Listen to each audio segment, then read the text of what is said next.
want to say that funds are obviously limited in the federal government, but when funds are made available like these funds, I want our district and our city to compete for those funds alongside all the other folks in this country. And I want our district, our city, to take home those funds. I think that this is really, for me, a monumental moment because of some of the work that we've been doing in this area for a number of years.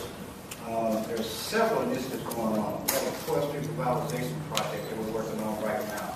We dovetail that with the Promised Neighborhood project, along with some other strategic pieces of private sector investment, public sector investment to attract private sector investment. But what's unique with all these processes, what's unique with my history with Shelley and Housing Authority about 20 years ago, when there was a recognition that we had a gang problem in the city. And when there wasn't funding available for that, Shelley, at that time, Deputy Director of Housing Authority, stepped up to the plate, offered to house these programs, administer these programs.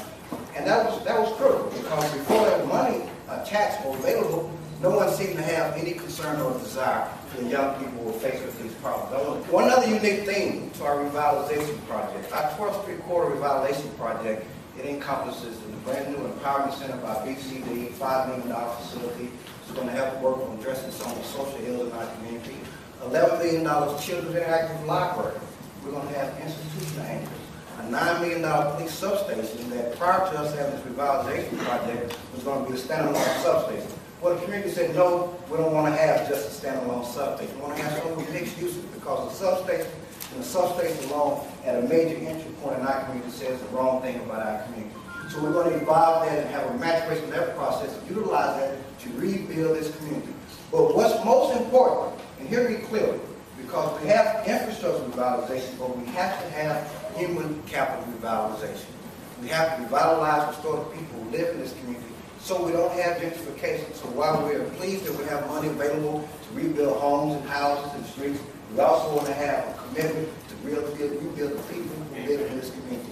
What you're witnessing today, in the last 3 or 4 years, we have a paradigm shift.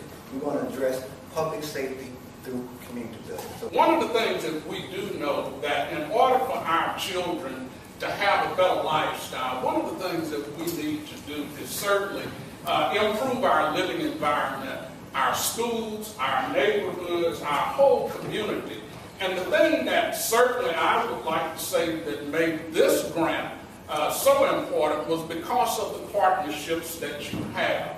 When I look at all of the players that were involved in the various neighborhood groups, Terrace and Elm Street projects, Metropolitan Housing, Volunteers of America, University of Arkansas at Little Rock, Central Little Rock Promise, the city, the chamber, etc., etc. And then I understand the faith community is very much an anchor. This is what it's all about, reclaiming our neighborhoods and not letting the drugs, not letting the gangs run us out. And we have to do it piece by piece. Right. But the thing that you have going is the relationship in terms of your camaraderie and the partners that you have at the table.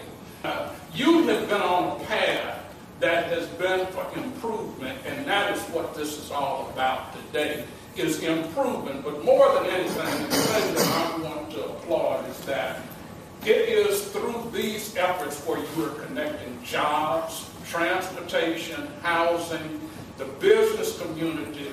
That's what it's all about. And I understand right across the street there is going to be a big business incubator type of deal. I understand. Power Center. That is what it's all about, because at the end of the day, we can do these things, but if we don't have the jobs to sustain it won't last. So again, I am just so excited. Then when I think about the University of Arkansas, they have received an additional Promise Neighborhood Planning Grant. So all of these pieces are coming together at a very opportune time. As Executive Director of the Promise Neighborhood, I thought we could add something to that, because you might know that the Choice Neighborhood is totally encompassed within the Promise Neighborhood. And we got a grant in 2010 to apply for the Promise Neighborhood, and now we've got this, and we're all working together. So in the spirit of collaboration and improvement, I'm going to improve your suit this morning.